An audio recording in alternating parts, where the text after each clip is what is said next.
Hi అండి, welcome to మా channel. ఈరోజు సాంబార్ చేసుకుందామండి. నేను పెసరపప్పు తీసుకున్నానండి, ఒకప్పుడు కందిపప్పు ఒక కప్పు తీసుకున్నానండి. ఈ రెండు పప్పులు కలుపుకొని సాంబార్ చేసుకుందాం. చాలా టేస్ట్గా ఉంటుందండి. ఇప్పుడు కడుక్కుందామండి. కుక్కర్లో వేసుకుంటున్నానండి.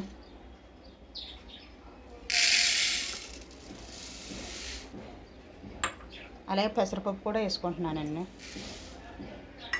కడుగు పెట్టుకుందామండి. చూడండి, పప్పు అయితే కడుక్కున్నానండి. పెసరపప్పు కందిపప్పు కడుక్కున్నానండి. వాటర్ వేసుకుందామండి.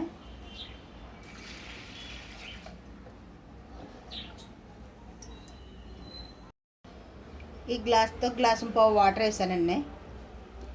మూత పెట్టుకుందామండి.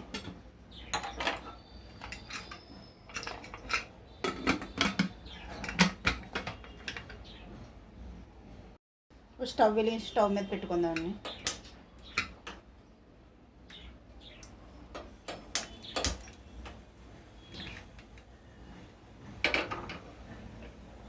ఒక 2 విజిల్స్ అయితే సరిపోతుందండి.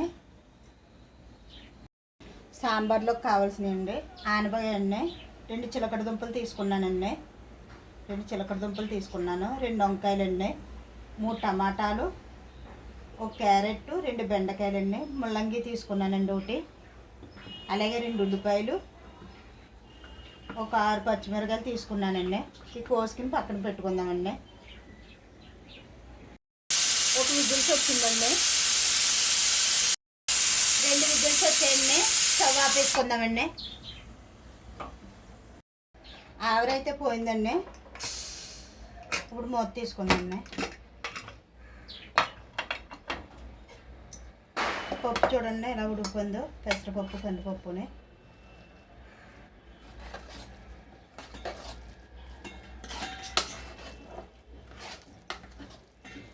ఇది వేరే దాంట్లోకి వేసుకుందామండి. డేక్సా దాంట్లో వేసుకుందాం.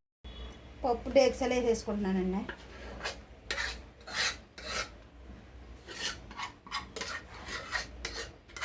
కుక్కర్లో ముక్కలో ఉడకబెట్టుకుందామండి. ఎక్కువైపోతుంది అందుకని పప్పు డేక్సాలో వేసుకుంటున్నానండి. ఇందులోనే ప్రిపేర్ చేసుకుందామండి సాంబార్. మూత పెట్టుకుందాం. దీంట్లో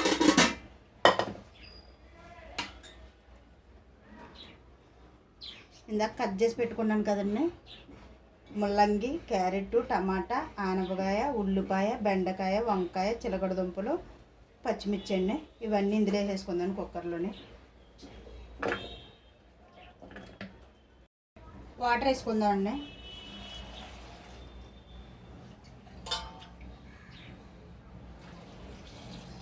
ఒక 2 గ్లాసులు వాటర్ వేసుకున్నానండి, ముక్కలు ములిగిలాగా. మూత పెట్టుకుందామండి. స్టవ్ వెలిగించి స్టవ్ మీద పెట్టుకుందామని కుక్కర్. ఒక విజిల్స్ వస్తే సరిపోద్దండి. ఓ నిమ్మకాయ సైజు అంత చింతపండు తీసుకున్నామండి. ఇది శుభ్రంగా కడుక్కి నానబెట్టుకుందామండి. ఇప్పుడు పప్పులో పులుపు వేసుకుందామండి. చింతపండు పిసుకున్న వాటర్ వేసుకుందామండి ఇందులోనే. పప్పు అయితే చాలా మెత్తగా ఉడికిపోయిందండి. ఇందులో పులుపు నీరు వాటర్ వేసుకుందాం. చింతపండు పిసికి నేనైతే కొద్దిగా ఎక్కువైనా చేస్తున్నానండి. కుక్కర్లో సరిపోదని డేక్సా పెట్టుకున్నానండి. ఈ చింతపండు అంతా పిసికిని వేసుకుందామండి. చూడండి, పప్పులోకి చింతపండు పిసికి వాటర్ వేసానండి. కొంచెం వాటర్ ఎక్కువైనా పడుతుందండి, ఎందుకంటే మరుగుతుంది కదండి. అందుకని ఇందులోనే కారం ఉప్పు వేసుకున్నానండి. 1 స్పూనున్నర వేసానండి సాల్ట్. కారం వేసుకుందామండి. 1 స్పూన్ కారం అండి. 1 స్పూన్ పసుపు వేసుకుంటున్నానండి. కలుపుకుందామండి ఒకసారి.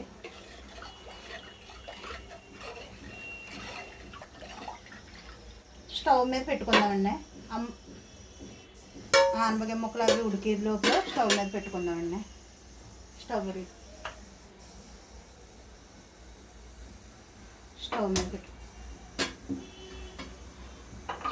ఈ లోపల మరుగుతుందండి.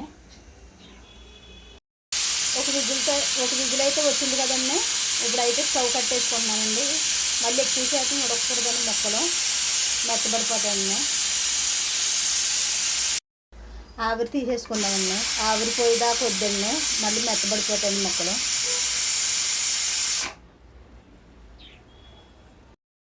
చూడండి కుక్కర్ మూత తీస్తున్నానండి.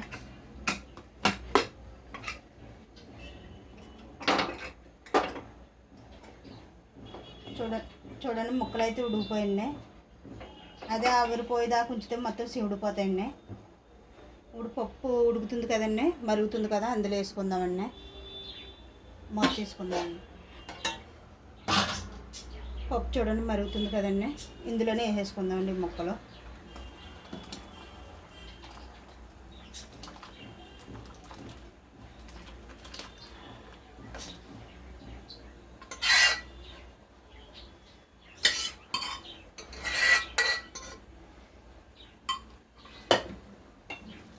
కరివేపాకు వేసుకుందామండి.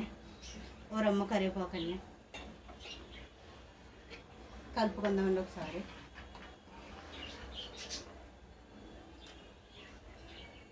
కాసేపు మూత పెట్టుదామండి.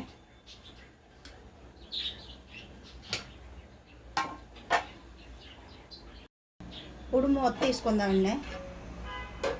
మరుగుతుంది కదండి, ఇందులోనే 1 స్పూనున్నర సాంబార్ పొడి వేసుకుంటున్నానండి. అలాగే 2 స్పూన్లు చక్కెర వేసుకుంటున్నానండి. 2 స్పూన్లు. చక్కెర బదులు బెల్లం కూడా వేసుకోవచ్చండి. ఇంట్లో మా దగ్గర అయితే బెల్లం లేదండి, అందుకే బెల్లం వెళ్ళి చక్కెర వేసానండి. కాసేపు మరగనిద్దామండి. మూత వేస్తుంటే పొంగిపోతుందండి, మూత తీసేసాను. సాంబార్ మరుగుతుంది కదండి, ఒక 1/2 స్పూన్ సాల్ట్ వేసుకుందామండి. సాల్ట్ అయితే సరిపోలేదు, చూసుకుని వేసుకోండి. మళ్ళీ ఉప్పు ఎక్కువైనా బాగోదు కదండి, మరి అందుకని చూసుకుని వేసుకోండి. 1/2 స్పూన్ వేసానండి. కొత్తిమీర వేసుకుందామండి.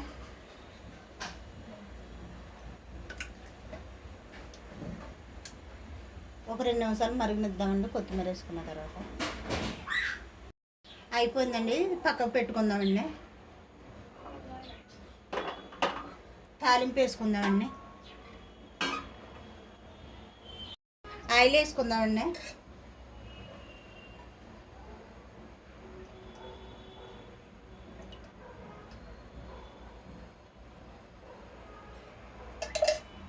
ఒక 3 స్పూన్లు ఆయిల్ వేసానండి. ఆయిల్ కాగింది కదండి, 1/2 స్పూన్ జీలకర్ర అండి, 1/2 స్పూన్ ఆవాలు వేసుకుంటున్నానండి. అలాగే ఎల్లుల్లిపాయలు, కరివేపాకు ఎంచండి.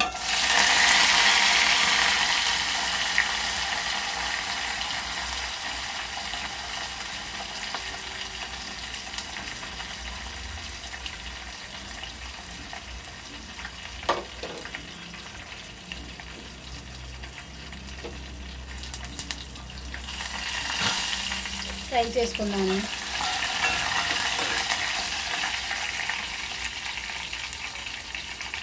తాలింపు అయితే అయిపోయిందండి, వేగిపోయిందండి. సాంబార్లో వేసుకుందామండి. స్టవ్ కట్టేసుకుని